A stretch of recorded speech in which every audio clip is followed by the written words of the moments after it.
पिछले 5 साल से सरकारी कंपनियां हमेशा से सुर्खियों में रही है और खास तौर से शेयर बाजार के निवेशकों के लिए और सरकारी कंपनियों के निवेशकों के लिए। और जब शेयर बाजार में गिरावट आई तब भी सरकारी कंपनियां काफी सुर्खियों में है।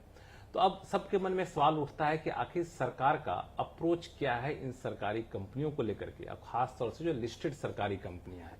आज वही जानने की कोशिश करेंगे क्योंकि हमारे साथ हैं दीपम के सचिव डॉक्टर अवनीश चावला। सर आपका स्वागत है हमारे शो में। और डॉक्टर अवनीश चावला इसलिए कहता हूं क्योंकि ये लंदन स्कूल ऑफ इकोनॉमिक्स से इकोनॉमिक्स में डॉक्टरेट किए हुए हैं। तो आपके पास तो दीपम की जिम्मेदारी है, डीपी डिपार्टमेंट पब्लिक एंटरप्राइजेस की जिम्मेदारी है और साथ में इनके ऊपर संस्कृति मंत्रालय की जिम्मेदारी है। लेकिन आज फोकस रखेंगे दीपम और डीपीयू को लेकर के। मेरा पहला सवाल यह है कि पिछले 5 साल में सरकार लगातार जो लिस्टेड खास और सरकारी कंपनियां हैं उन पर ज्यादा फोकस करती रही है। तो अप्रोच में क्या बदलाव आया है, फिर कहें कि अभी किस अप्रोच से आप सरकारी कंपनियों को देख रहे हैं? धन्यवाद। पब्लिक एंटरप्राइजेज या सरकारी कंपनियों के लिए हम वैल्यू क्रिएशन स्ट्रैटेजी या अप्रोच के तहत काम करते हैं। इसका अर्थ है value creation not just for the promoter which is government but value creation for minority shareholders who are ordinary shareholders, जो आम आदमी, जो आम नागरिक या सीनियर सिटीजन अपनी छोटी सी कमाई को इसमें इन्वेस्ट करता है। और आज इन्वेस्टमेंट के बहुत से माध्यम हैं, म्यूचुअल फंड्स हैं, कुछ लोग डायरेक्टली इन्वेस्ट करते हैं, उनके लिए वैल्यू क्रिएशन। और कोई भी value creation strategy composite strategy होती है। इस आप पूछेंगे कि ये कॉम्पोजिट स्ट्रैटेजी क्या है, तो इस कॉम्पोजिट स्ट्रैटेजी के 4 मुख्य पहलू हैं। पहला पहलू है corporate performance. DP public enterprise department एक नोडल डिपार्टमेंट है पब्लिक एंटरप्राइजेस के भारत सरकार का, और उसके तहत हर साल हम हर पब्लिक एंटरप्राइजेस से एक एमओयू करते हैं और उस एमओयू के आधार पर उसकी रैंकिंग होती है, उसकी परफॉर्मेंस रैंकिंग होती है, और उसमें हर तरीके से उस कंपनी की परफॉर्मेंस को देखा जाता है, जांचा जाता है। इसके अतिरिक्त सेकेंड इंपॉर्टेंट पहलू इस स्ट्रैटेजी का कैपिटल इन्वेस्टमेंट है, कैपेक्स। अर्थात ये कंपनीज अपने रिसोर्सेज को आगे कैसे इन्वेस्ट कर रही हैं देश के हित में। और तीसरा पहलू जो बहुत इंपॉर्टेंट है, बहुत सिग्निफिकेंट है ऑर्डिनरी इन्वेस्टर्स के लिए, माइनॉरिटी स्टेक होल्डर्स के लिए, वो है dividend policy.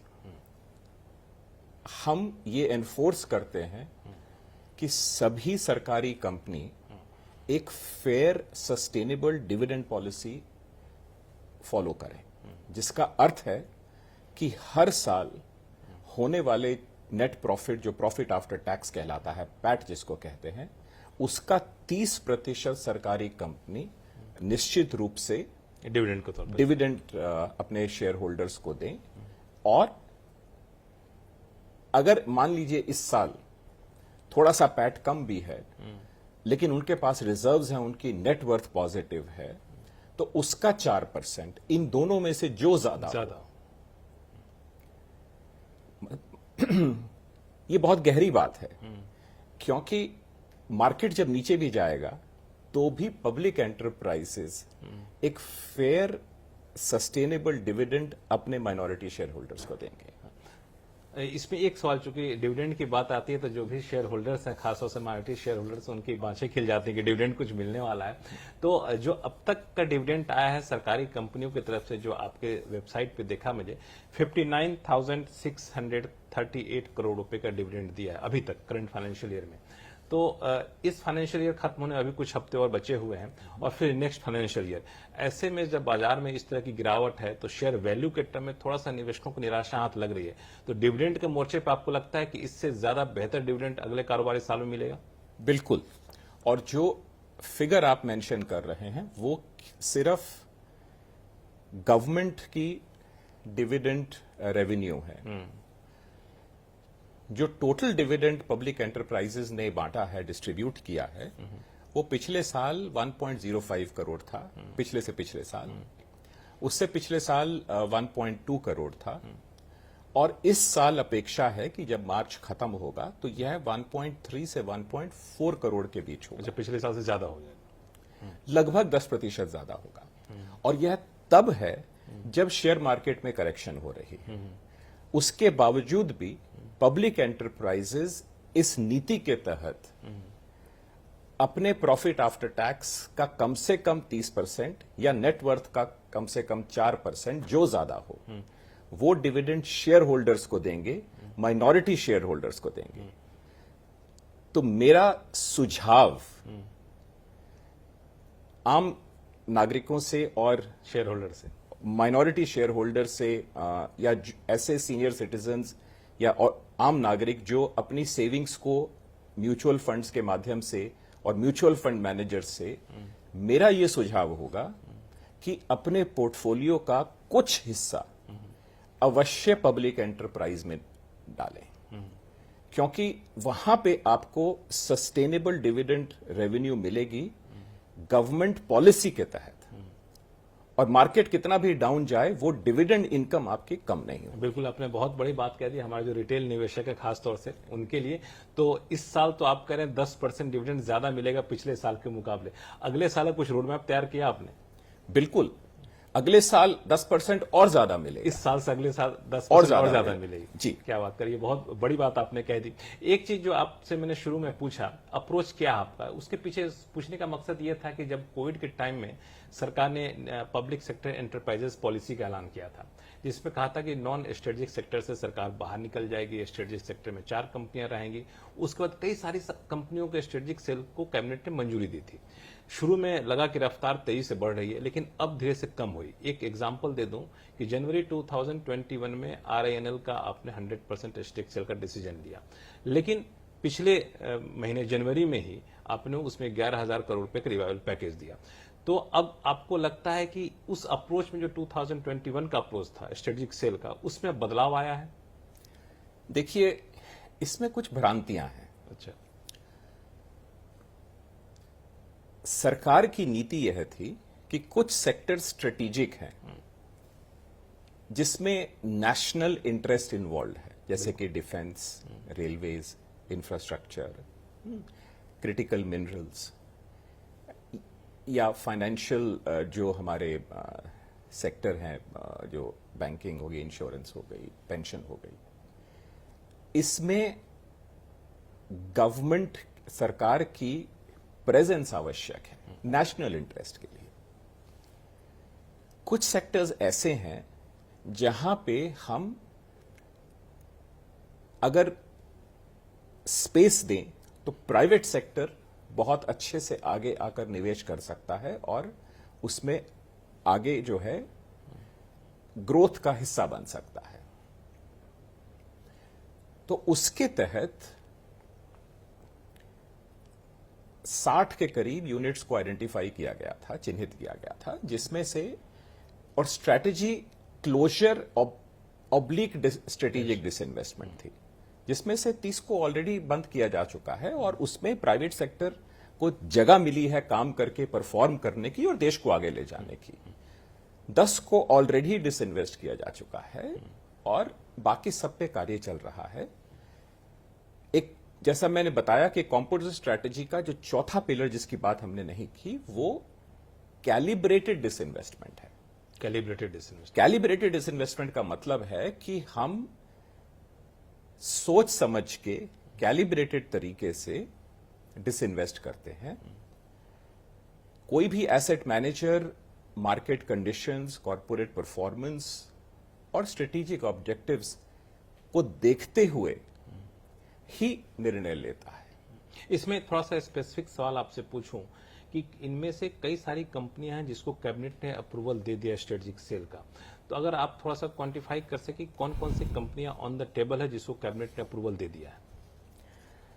Market sensitive information मेरे लिए देना संभव नहीं होगा, लेकिन मैंने आपको स्ट्रैटेजी बता दी कि इसी कैलिब्रेटेड स्ट्रैटेजी के तहत कार्य चल रहा है और समय समय पर हम ओएफएस लेकर आते हैं, समय समय पर हम आईपीओ लेकर आते हैं, और जैसे जैसे हम लाते हैं हम आपको जानकारी देंगे ताकि ऑर्डिनरी इन्वेस्टर, चाहे वो डायरेक्टली इन्वेस्ट करे या अपने म्यूचुअल फंड मैनेजर्स के थ्रू इन्वेस्ट करे, उसे यह मौका मिले। इसमें एक थोड़ा सा और सवाल मैं अलग तरीके से पूछूंगी। जिस तरीके से मार्केट कंडीशन है अभी, और अभी बहुत ज्यादा मार्केट में रिवाइवल के चांसेस कम दिख रहे हैं, तो स्ट्रेटेजिक सेल को लेके थोड़ा सा गो स्लो मोड में रहेंगे, क्योंकि जाहिर तौर पे संपत्ति सरकार की है, मतलब घर की संपत्ति बेचेंगे तो देखेंगे कि अच्छी कीमत मिले तभी बेचेंगे। तो क्या ये अप्रोच रहेगा सरकारी संपत्ति डाइवेस्टमेंट में? मैं नाम नहीं पूछ रहा हूं कंपनियों का आपसे।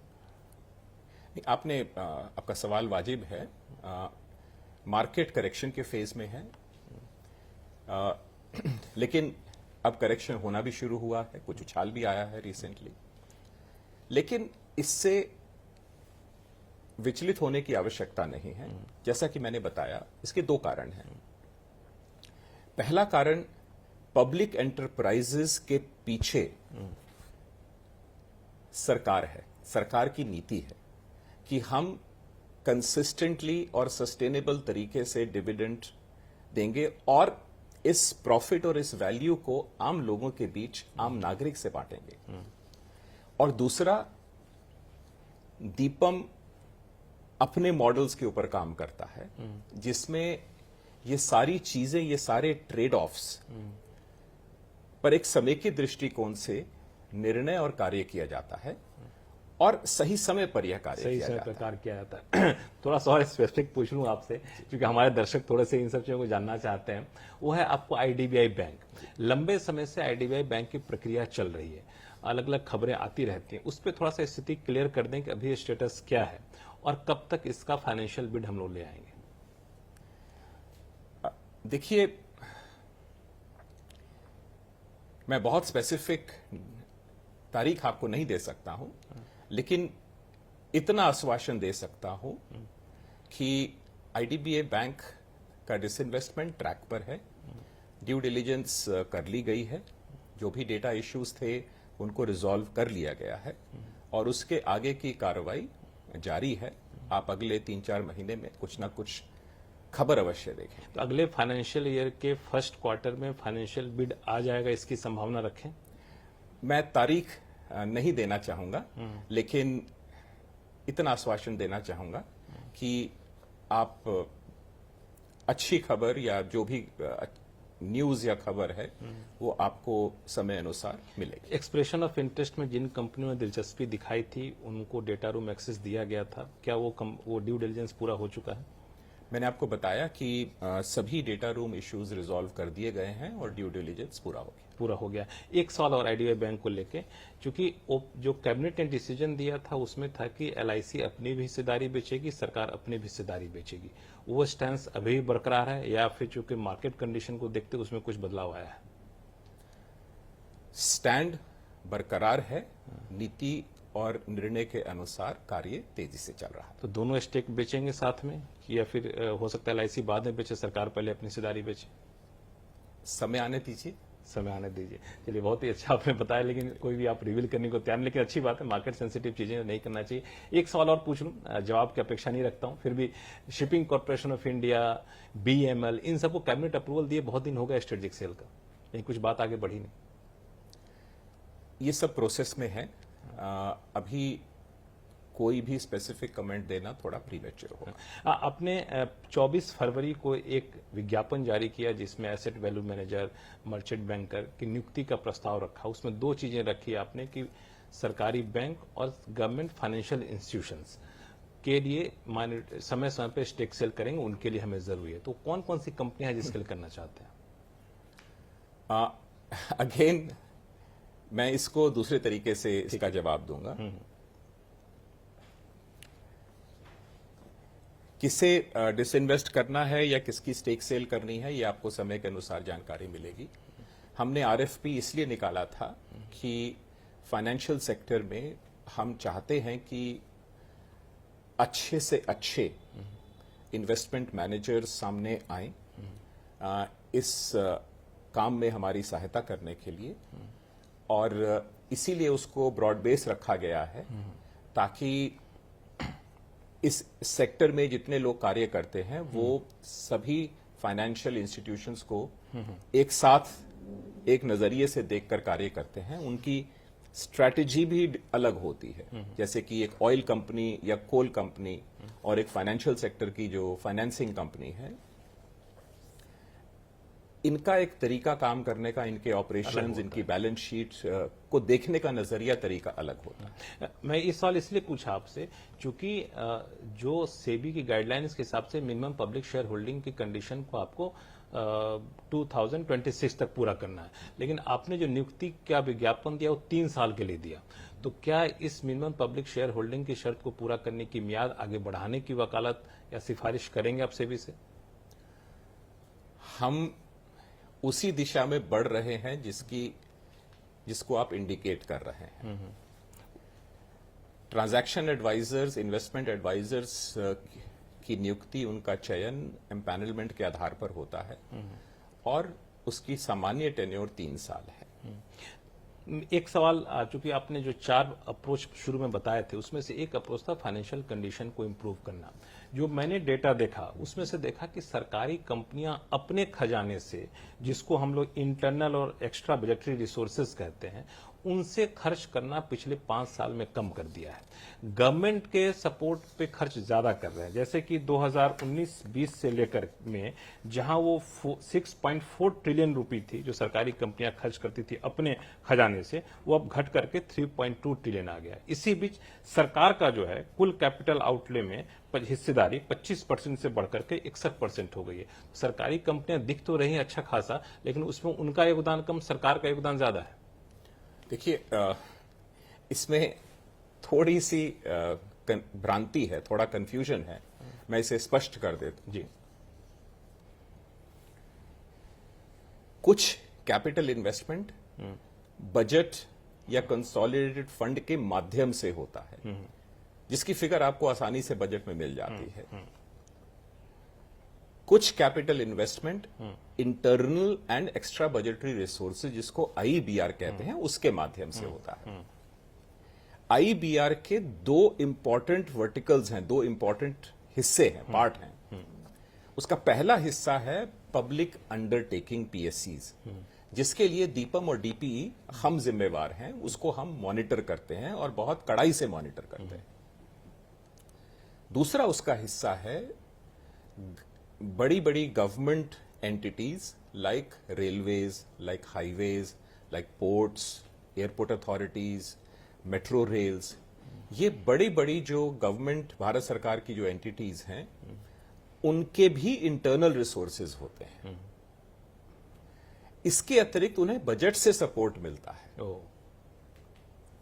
तो इन दोनों में फर्क है। आप एक तरफ इंफ्रास्ट्रक्चर क्रिएट कर रहे हैं जिससे देश की ग्रोथ बेटर होगी, प्राइवेट सेक्टर की क्राउडिंग इन होगी और पब्लिक और प्राइवेट निवेश बढ़ेगा। दूसरी तरफ पब्लिक एंटरप्राइजेस है। तो पब्लिक एंटरप्राइजेस का जहां तक सवाल है, उनकी financial performance, top line, bottom line और कैपिटल इन्वेस्टमेंट तीनों सस्टेनेबल तरीके से बढ़ रहा है। उदाहरण के लिए पिछले वर्ष 2023-24 में 3.23 लाख करोड़ का कैपिटल इन्वेस्टमेंट पब्लिक एंटरप्राइजेस ने किया था। इस वर्ष 3.4 लाख करोड़ के टारगेट के विरुद्ध ऑलरेडी 3.3 करोड़ हो गया है और यह टारगेट एक्सीड होगा। और अगले वर्ष इससे भी बड़ा टारगेट 4.31 लाख करोड़ रखा गया है और हम उसे भी हासिल करने का पूरा प्रयास करेंगे। बहुत अच्छा आपने आश्वासन दिया। एक आखिरी सवाल, नेशनल मोनेटाइजेशन प्लान का एक फेज तो पूरा हो गया लगभग, दूसरे फेज का ऐलान बजट में किया गया था, उसका कुछ रोड मैप अब तक तैयार हो पाया है, काम आगे बढ़ा है? जी बिल्कुल, उस पर तेजी से काम चल रहा है। उसका रोड मैप बनाया गया है। इसे whole of the government approach के तहत किया जा रहा है और इसमें सभी मंत्रालय शामिल हैं और उसमें हम भी शामिल हैं और मिलजुल कर 5 साल में इस लक्ष्य को हम हासिल करें। इस पॉइंट 2.0 में फोकस किस सेक्टर से ज्यादा आपको दिख रहा है? इसमें सभी सेक्टर्स हैं, इसमें इंफ्रास्ट्रक्चर के सेक्टर्स हैं, इसमें हाईवेज हैं, इसमें रेलवेज हैं, इसमें कोर सेक्टर्स हैं जैसे कोल, पेट्रोलियम, मिनरल्स, नेचुरल रिसोर्सेज, और इसके अतिरिक्त जो नॉन कोर एसेट्स हैं डिफरेंट सीपीएससीज के, वो भी इसमें शामिल हैं। नेशनल लैंड मोनेटाइजेशन कॉरपोरेशन जो हमारा डीपी का हमारा अंग है, उसे भी कार्यरत कर दिया गया है। हाल ही में आपने देखा होगा कि उसके सीईओ की नियुक्ति की गई है, उन्होंने योगदान दे लिया है और हम इस पर तेजी से काम कर रहे हैं। चलिए, बहुत बहुत शुक्रिया सर हमसे बातचीत करने के लिए। तो ये थे दीपम सेक्रेटरी और DP secretary doctor Arunesh Chawla ji, और खासतौर सरकारी कंपनी की हालत किस तरह से बेहतर होगी उसका पूरा रोड मैप आपके सामने रखते हुए।